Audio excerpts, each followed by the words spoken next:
मैं साधु हूं, स्त्रियों से मैं बात नहीं करता, दर्शन नहीं देता। सेवकों ने आकर के कहा तो मीराबाई ने पट जवाब दिया। मीराबाई ने कहा कि मेरा भी संदेश जाकर के स्वामी जी से कह दो, और मेरा संदेश यह है कि मीराबाई भी किसी पुरुष का दर्शन नहीं करती। मैं तो ये सोच करके आई थी कि वृंदावन में केवल एक पुरुष है, वो भी भगवान कृष्ण है, बाकी तो सब गोपियां ही गोपियां, क्योंकि वृंदावन में तो गोपी भाव से ही संत लोग रहते हैं। और अगर जीव गोस्वामी जी अपने को पुरुष समझते हैं तो मैं भी किसी पर पुरुष का दर्शन नहीं करती, मैं तो केवल अपने गिरधर गोपाल का दर्शन करती। इतना जब मीरा जी ने कहा तो जाकर के भक्तों ने बताया, स्वामी जी को बोध हो गया, मीरा ने ठीक कहा। इस वृंदावन में भाव तो गोपी का ही होना चाहिए, गोपी भाव से ही कृष्ण तत्व का अनुभव किया जा सकता। और दौड़ते हुए आए, मीरा के चरणों में गिर पड़े। मीरा, तूने आज मेरी तपस्या को सार्थक कर दिया, मेरे हृदय में गोपी भाव जागृत कर दिया। कृष्ण तत्व को समझने के लिए अपने हृदय को गोपी जैसा बनाना पड़ेगा। गोपी जैसा भाव होगा तब कृष्ण को समझा जा सकता है। और इस भाव को समझने के लिए भगवान शंकर गोपी बनकर के आए, नृत्य करने लगे। भगवान ने जब बंशी बजाई तो सुध बुध भूल गए भोले बाबा, और ऐसा नृत्य करने लगे कि सर से साड़ी खिसक गई, जूड़ा खुल गया, कान के कुंडल जाकर के उधर गिरे। भगवान मुस्कुराने लगे और भगवान दौड़ते हुए आए। भगवान ने भोले बाबा को पकड़ा और किनारे लेकर के गए। बोले, भोले बाबा, ये मेरी रासलीला में आप कहां से आ गए? भोले बाबा ने कहा, प्रभु मैं तो आपकी लीला का दर्शन करने आया था। भगवान श्री कृष्ण ने कहा, तो आप दर्शन ही करो, ये लीला आपके बस की बात नहीं है, आप दर्शन करो बस। बोले, महाराज दर्शन के लिए तो आए थे। बोले, तो दर्शन करने के लिए दर्शक दीर्घा में बैठो, यहां बीच में नृत्य करना आपके बस की बात नहीं।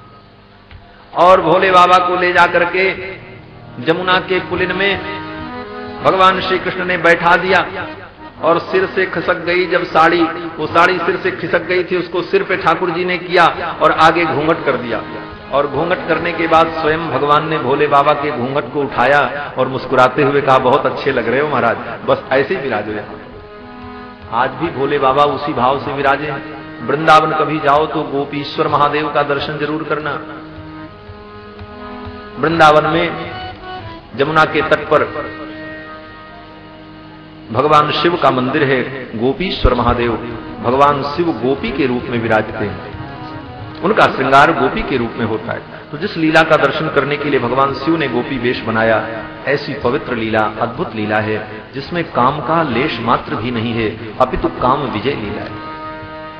राजा परीक्षित ने अनेक प्रकार के प्रश्न किए हैं, सुखदेव जी ने उनके सारे प्रश्नों का उत्तर दिया। और अंत में इस कथा को सुना करके सुखदेव जी कहते हैं, विक्रीडितम ब्रजबधू भिरिदम च विष्णोः श्रद्धान्वितोन शुणयाद अथ वर्णयेद्यः भक्तिम पराम भगवती प्रतिलभ्य कामम हृदरोग मासुपहिनोत्यचिरेण धीरः। हे राजन, इस कथा को जो श्रद्धा पूर्वक सुनता है उसके हृदय के काम क्रोधादिक विकार धीरे धीरे समाप्त हो जाते हैं। और यहीं पर श्री सुखदेव जी ने रासलीला को पूर्ण किया है। और रासलीला की कथा जब सुखदेव जी ने पूर्ण की तो यहां अंतिम श्लोक में फिर भगवान शब्द का प्रयोग किया, भक्तिम पराम भगवती प्रतिलभ्य काम। प्रारंभ में भगवान पिता रात्रि ही, रासलीला के प्रारंभ में और अंत में भगवत शब्द का प्रयोग करके सुखदेव जी मानो संकेत करना चाहते हैं, इस लीला को सुनते समय ये ध्यान रखना कि मैं भगवान की कथा सुन रहा हूं और भगवान के लिए कोई दोष नहीं है, भगवान सब कुछ करने में समर्थ है। और ऐसे भी अगर कोई माने कि वो भगवान नहीं है, तब भगवान कृष्ण ने ऐसा क्यों किया? बोले, भगवान नहीं है फिर भी उन्होंने जो किया वो हम आप नहीं कर सकते, हम तो केवल सुन करके उसका आनंद लें, उसका अनुकरण नहीं कर सकते। किसी सज्जन ने कहा, क्यों नहीं कर सकते? अरे भगवान ने अगर 16,000 गोपियों के साथ रासलीला की तो हम तो उतना नहीं कर सकते, तो 16 के साथ तो रासलीला कर ही सकते। तो बोले, ठीक है भैया करो, कोई आपत्ति नहीं है, लेकिन भगवान ने जो जो किया है सब करो, तब तो ठीक है। केवल एक लीला का अनुकरण क्यों करते हो? भगवान ने जो जो किया सब करो। बोले, भगवान ने क्या क्या किया? बोले, भगवान ने रासलीला के पहले क्या किया ये सोचो। रासलीला करने के पहले भगवान जब 6 दिन के थे तो पूतना के स्तन में लगे हुए कालकूट विष को पिया और उनका कुछ नहीं बिगड़ा। तो तुम कालकूट विष नहीं पी सकते तो कम से कम एक सल्फास की गोली ही खा लो, अगर बच जाना तो रासलीला करना, भगवान की बराबरी करने चले। है? भगवान ने तो रासलीला करने के पहले काली नाग के फण पर नृत्य किया। और कितने फण थे? बोले 101 फण थे। बोले वो भगवान थे। बोले तुम आदमी हो, उतना नहीं कर सकते तो कम से कम एक फण वाले के फण पर जरा पैर रख करके देखो, अगर जीवित बच जाना तो रासलीला करना।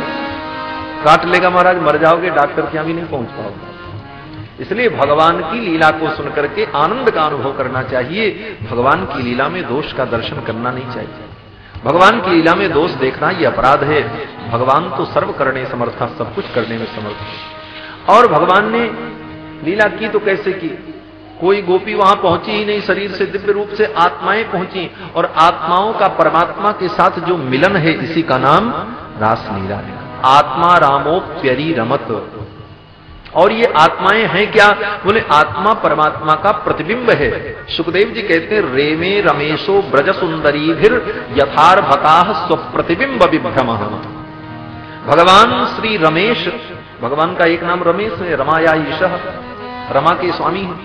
तो रेमे रमेशो ब्रज सुंदरी फिर यथार्भकाः स्वप्रतिबिंब विभ्रमः। जैसे बालक अपने प्रतिबिंब के साथ क्रीड़ा करता है, तद्वत उसी प्रकार से भगवान ने इन गोपांगनाओं के साथ क्रीड़ा की। यही रासलीला है, विशुद्ध पवित्र लीला है। ऐसी लीला को सुखदेव जी ने राजा परीक्षित को सुनाया। इसके बाद भगवान की आगे की जो लीलाएं हैं, भगवान ने वृंदावन में रहकर अरिष्टासुर का वध किया और इसके बाद केसी नाम के दैत्य का उद्धार किया है। जब केसी नाम के दैत्य का भगवान ने वध किया, नारद जी ने जाकर के कंस को बता दिया कि केसी को मारने वाला जो कृष्ण है वही वसुदेव जी का पुत्र है, देवकी की वही 8वीं संतान। कंस तो पागल हो गया। कंस ने कहा वो इतना बड़ा हो गया और अभी तक मुझे पता नहीं चला, ये हुआ कैसे? नारद जी ने कहा पागल, वसुदेव जी बड़े बुद्धिमान हैं और ये जितने देवता हैं ये नंद गोप उपनंद धरानंद के रूप में ब्रज में प्रकट हुए हैं। ये देवता ही तुम्हारे विनाश के लिए योजना बना करके आए हैं गोपों के रूप में। और वसुदेव जी ने योजनाबद्ध ढंग से चुपके से अपनी 8वीं संतान को रातों रात अपने मित्र नंद बाबा के घर पहुंचा दिया। ये रहस्य तुमको पता ही ना चला। और तुम्हारे अनेक वीरों को, अघासुर को, बकासुर को, धेनुकासुर को, तृणावर्त को, केसी को, कडंबासुर को, पूतना को, सबको मारने वाला वो कृष्ण ही है। और तुम अगर सावधान नहीं हुए तो तुम्हें भी मार डालेगा। कंस ने कहा कि क्या करें महाराज? नारद जी ने कहा किसी को भेजो ही मत, अब तो उसी को बुलाओ जिसको जिसको भेजा तुमने, सबको उन दोनों भाइयों ने मार दिया। अब तो उसे यहीं पर बुला लो और किसी प्रकार यहां बुला करके योजनाबद्ध ढंग से उसका वध कर दो, समाप्त कर दो। नारद जी ने इधर बताया और उधर नारद जी महाराज पहले ही जाकर के भगवान श्री कृष्ण से मिलकर के चले आए। भगवान ने जब केशी का वध किया तो नारद जी ने जाकर के भगवान की स्तुति की। नारद जी ने कहा प्रभु आपने इतने असुरों का विनाश किया, अब आपके द्वारा परसों कंस का वध होगा और मैं आपकी इस लीला को देखूंगा। और उसके बाद कंस के वध के बाद आप युद्ध में जरासंध को पराजित करेंगे, फिर आपका द्वारका नगरी का निर्माण होगा, आप द्वारिकापुरी का निर्माण करेंगे और रुक्मिणी जी के साथ आपका विवाह होगा। इन सारी लीलाओं का मैं दर्शन करूंगा। इतना कहते हुए नारद जी भगवान की स्तुति करके चले गए। कंस ने योजना बनाई। नारद जी ने कहा देखो किसी को भेज करके कृष्ण को बुलवाओ और कोई आयोजन करो, किसी बहाने बुलाओ। तो कंस ने योजना बनाई है, धनुष यज्ञ किया है कंस ने। कंस के यहां एक धनुष था भगवान शंकर का, उस धनुष की वो पूजा करता था और बहुत बड़े यज्ञ का आयोजन किया। और कंस ने निमंत्रण दिया है अक्रूर जी महाराज जो यदुवंश के ही क्षत्रिय हैं, उन्हीं को भेजा है कि आप पत्र लेकर के जाओ और कृष्ण बलराम को बुला करके ले आओ। अक्रूर जी महाराज पत्र लेकर के आए हैं, निमंत्रण दिया है। नंद बाबा ने देखा, नंद बाबा ने सोचा कैसे चलें, कंस तो दुष्ट स्वभाव का है, कहीं कोई अनिष्ट न हो। लेकिन कंस के निमंत्रण का तिरस्कार भी नहीं किया जा सकता। नंद बाबा ने भगवान का स्मरण किया और कृष्ण बलराम को लेकर के चलने को तैयार हुआ। सखाओं ने कहा हम भी चलेंगे, ब्रजवासी भी तैयार हो गए। अब महाराज भगवान श्री कृष्ण बलराम, नंद बाबा और सखा लोग वृंदावन से मथुरा आ रहे हैं इस यज्ञ में सम्मिलित होने के लिए। और ये यात्रा क्यों हो रही है भगवान की? बोले कंस का वध करने के लिए। आगे अब भगवान की मथुरा लीला होगी। वृंदावन की लीला पूर्ण हुई, भगवान मथुरा के लिए चलते हैं। गोपियां जान गई कि भगवान कृष्ण जा रहे हैं, अब लौट करके नहीं आएंगे। और सच्ची बात है, वृंदावन से जब मथुरा आए भगवान तो फिर लौट करके कभी वृंदावन नहीं गए भगवान। कितने कठोर हो गए भगवान। सूरदास जी कहते हैं ऐसा धोखेबाज तो दुनिया में कोई नहीं होगा। भक्त तो भगवान को भी सब कुछ कह देते हैं। सूरदास जी कहते हैं मैंने दुनिया में देखा एक से एक नमक हराम, लेकिन इनके जैसा नमक हराम तो मैंने नहीं देखा। भगवान को नमक हराम कहा सूरदास जी। क्यों? बोले एक दिन कोई व्यक्ति किसी का नमक खाता है तो जीवन भर नहीं भूलता है। एक दिन नोन खाए जन्म भर भूले नहीं, और 10 वर्ष नोन खाए भूल गए नंद को, अपने नंद बाबा को, यशोदा को भूल गए, जिसके घर में 10 वर्ष तक रह करके खाया पिया आनंद उठाया।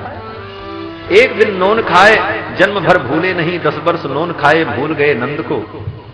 देह गेह को विचार श्री राधा जू ने प्रेम कियो। अपने देह गेह को भूल करके श्री राधा ने, गोपियों ने प्रेम किया, उनके भी नहीं गए। जाने कौन इसके छल छद्म को, इस छलिया के छल को कौन जान सकता है। सूरदास जी ने खूब उलाहना दिया है। लेकिन भगवान की लीला तो अद्भुत है। भक्त को हर परिस्थिति में भगवान की लीला में आनंद का ही अनुभव होता है। श्री सूरदास जी महाराज भगवान की इन लीलाओं का इस भाव में चिंतन किया है, उनका ऐसा दृष्टिकोण। भगवान वृंदावन से मथुरा के लिए चले, गोपियां विदा करने आई हैं। गोपियों ने भगवान को रोका भी नहीं और यह भी नहीं कहा कि आप जाओ। गोपियों ने कहा आपको अगर रोकेंगे तो आपकी यात्रा अमंगल होगी, और कह दें कि आप चले जाओ तो यह निष्ठुरता होगी। तो किन शब्दों में मैं आपको विदा करूं? बस गोविंद इतना ही निवेदन है कि आप मथुरा जाओ, लेकिन हम ग्राम्य गोपियों को आप भूल मत जाना। इतना कह करके गोपियों ने भगवान को विदा किया। भगवान जब रथ पर बैठ करके चले, रथ मथुरा की ओर चला। जब तक रथ दिखाई पड़ रहा था तब तक तो गोपियों ने अपने धैर्य को धारण किया। ज्यों-ज्यों रथ की घड़घड़ाहट बढ़ने लगी, गोपियों के हृदय की धड़कन बढ़ने लगी, और जब रथ आंखों से ओझल हो गया तो गोपियों ने लज्जा का त्याग करके रुदन किया। विलज्ज लज्जाम रुरुदुस्म सुस्वरम गोविंद दामोदर माधवेति। लज्जा का त्याग करके गोपियों ने रुदन किया है, हे गोविंद हे दामोदर। और रोती हुई गोपियां अपने अपने घर चली गईं। अब गोपियां जड़वत हो गईं। अब न इनके जीवन में हंसना है न रोना है। एक यंत्र के समान, जैसे कोई मशीन काम करती है, मशीन को न दुख का अनुभव होता है न सुख का अनुभव होता है, उसी प्रकार यंत्रवत होकर के गोपियां अपने गृह के कृत्य को करने लगी और गोविंद के वियोग में जीवन धारण करने लगी हैं। भगवान मथुरा चले हैं अक्रूर जी के साथ। रास्ते में भगवान ने अक्रूर जी को अपनी माया का दर्शन कराया। आकर के विश्राम घाट पर विश्राम किया है। सायंकाल भगवान श्री कृष्ण ने नंद बाबा से कहा, बाबा आपकी अनुमति मिल जाए तो हम लोग थोड़ा नगर भ्रमण कर लें। भगवान श्री कृष्ण ने कहा, भैया ये जो तुम्हारे राजा हैं ना, ये हमारे मामा हैं, मैं उनका भांजा हूं, मैं भी उसी परिवार का हूं, ये वस्त्र मुझे दे दो। धोबी ने कहा, जाओ जाओ, तुम्हारे जैसे कितने लोग राजा के रिश्तेदार बनते रहते हैं, रोज बताते हैं उनके नाती हैं, उनके पोता हैं, हम नहीं जानते तुमको। धोबी अकड़ गया, भगवान को क्रोध आ गया, और वो धोबी कोई और नहीं था, त्रेता युग का वही धोबी था जिसने जानकी जी के ऊपर आरोप लगाया। भगवान ने उस समय उसको दंड नहीं दिया था, लेकिन आज भगवान ने कहा इसे मैं नहीं छोड़ूंगा। लपक करके भगवान ने एक थप्पड़ मारी तड़ाक से। परिणाम बोले धोबी का मस्तक धड़ से कट करके अलग हो गया, फड़फड़ फड़फड़ करने लगा। जितने उसके सेवक थे सब कपड़ों को छोड़ करके भाग गए। सखाओं ने देखा कपड़े बड़े सुंदर हैं, चलो पहना जाए। अब राजशाही वस्त्र महाराज कंस के वस्त्र, कंस के कुर्ता को मनसुखा ने जब डाला तो ऊपर से नीचे चला गया महाराज, इतने बड़े बड़े कपड़े। कंस के पैजामा में, कंस के पैजामा के एक पांव में दोनों पांव डाल दिया श्री दामा ने। बोले भैया ये कैसे पहने जाते हैं, कपड़े तो बड़े विचित्र हैं, देखने में बड़े सुंदर हैं लेकिन एक भी पहनने लायक नहीं। मनसुखा ने कहा मैं बताऊं? बोले बताओ। तो मनसुखा ने क्या किया? बोले कंस के कुर्ता को लेकर के दोनों बाह में दोनों पैर डाल दिया और ऊपर करके साफा जो था सर के साफा को खोला और कमर में लपेट करके बांध लिया। बोले इसको ऐसे पहना जाता है। भगवान देख रहे थे बालकों की लीला। उसी समय मथुरा में एक दर्जी भगवान का भक्त था। ततस्तुवायक प्रीतस्तयोर्वेशम कल्पयत। वो दर्जी दौड़ता हुआ आया। उस दर्जी ने, वायक ने कहा, महाराज थोड़ा समय दो, 3 वस्त्रों को मैं आपके अनुकूल बना दूं। भगवान ने कहा ठीक है, जल्दी करो। फिर तो महाराज वो दर्जी पूरे परिवार के सहित आ गया, कैंची लेकर के, सुई लेकर के, एक एक कपड़ा एक एक बच्चों को पहनाया महाराज। बड़े बड़े कुर्ते, यहां तक बांह लटकती। दर्जी ने क्या किया, बोले फटाक फटाक कपड़ा जितना ज्यादा था उतना काट काट करके नीचे नीचे से निकाल दिया। और उसके परिवार के लोग लग गए और फटाफट सी करके, टांक करके उसको तदनुकूल बना दिया। सारे कपड़े बच्चों के अनुकूल हो गए। ततस्तुवायक प्रीतस्तयोर्वेशम कल्पयत विचित्र वर्णैश्चैलैराकल्पैरनुरूपोरूपतः। उन बालकों के अनुरूप सारे वस्त्र बना दिए। नाना लक्षण वेशाभ्याम कृष्ण रामो विरेजतु। सबके स्वरूप दिव्य हो गए। सखाओं ने कहा भैया अब हम बहुत अच्छे लग रहे हैं। और ये काम भगवान ने क्यों किया, बोले आगे जाकर के भगवान को धनुष तोड़ना है, और धनुष जहां रखा है वहां सामान्य व्यक्ति नहीं जा सकता, राज परिवार के लोग ही जा सकते हैं। तो भगवान ने सोचा राजसी वस्त्र पहन लेंगे तो सिपाही सैनिकों को संदेह नहीं होगा और हम लोग सहज भाव से वहां तक पहुंच जाएंगे। सुंदर वस्त्र पहन लिया और चल पड़े। आगे पहुंचे तो सुदामा नाम का एक माली था। ततस्सुदाम्नो भवनम मालाकारस्य जगमतुः। सुदामा नाम का एक माली मथुरा में रहता था। वो सुदामा जी दूसरे हैं जो भगवान के सखा हैं, वो तो द्वारिका में गए थे भगवान से मिलने के लिए। ये सुदामा नाम का माली था, फूलों की माला बनाता था। भगवान उसके द्वार पर पहुंचे हैं और सुदामा माली ने भगवान को, भगवान के सखाओं को सुंदर माला पहनाई। अब तो महाराज वस्त्र भी दिव्य हो गए, गले में माला हो गई। भगवान ने सोचा सब तो ठीक हो गया, अब मस्तक पर थोड़ा चंदन लग जाए तो शोभा बन जाए, तब घूमने का आनंद आवे। आगे बढ़े तो देखा महाराज उधर से एक दासी आ रही थी। अथ प्रजन राजपथेन माधव स्त्रियम गृहीतांग विलेप भाजनम। एक स्त्री आ रही थी, कंस की दासी थी, 3 जगह से टेढ़ी थी, कुबड़ निकला हुआ था उसको। हाथ में एक थाली को ले रखा था और थाली में अनेक कटोरियों में सुंदर अनेक प्रकार के केसर मिश्रित, कस्तूरी मिश्रित, कुमकुम मिश्रित चंदन लेकर के वो कंस के लिए जा रहे थे। विलोक्य कुब्जाम युवतीम वराननाम पप्रच्छयान्तिम प्रहसन रसप्रदः का त्वं वरोर्वे तदुहानुलेपनम कस्यांगने वा कथयस्व साधुनः। उस दासी के सामने भगवान पहुंच गए और भगवान ने कहा सखी तू तो बड़ी सुंदर है, तू किसकी दासी है, ये चंदन किसके लिए लेकर के जाती है। तो उस दासी ने सारा वृत्तांत बताया। दास्यस्म्यहम सुंदर कंस सम्मता त्रिविक्रनामा ह्यनुलेप कर्मणि। मैं कंस की दासी हूं और मेरा नाम कुब्जा है। मुझे त्रिवक्रा भी लोग कहते हैं, 3 जगह से मैं वक्र हूं, टेढ़ी हूं।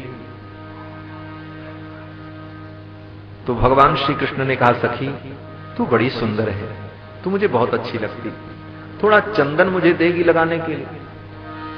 भगवान ने मधुर शब्दों में जब कहा तो कुब्जा भाव विभोर हो गई।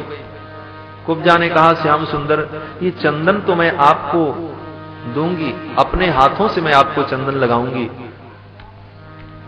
लेकिन एक शर्त है मेरी। भगवान ने कहा क्या? कुब्जा ने कहा इस चंदन के सहित इस चंदन वाली को भी स्वीकार कर लो तब मैं चंदन दूंगी। चंदनवारी सहित लेहु चंदन यदुनंदन। हे यदुनंदन इस चंदनवारी को भी अगर अपनी दासी बनाओ तो मैं चंदन समर्पित करूं। भगवान ने कहा ठीक है मैं तुम्हें स्वीकार करता हूं। भगवान का दरबार तो अंधाधुंध दरबार है।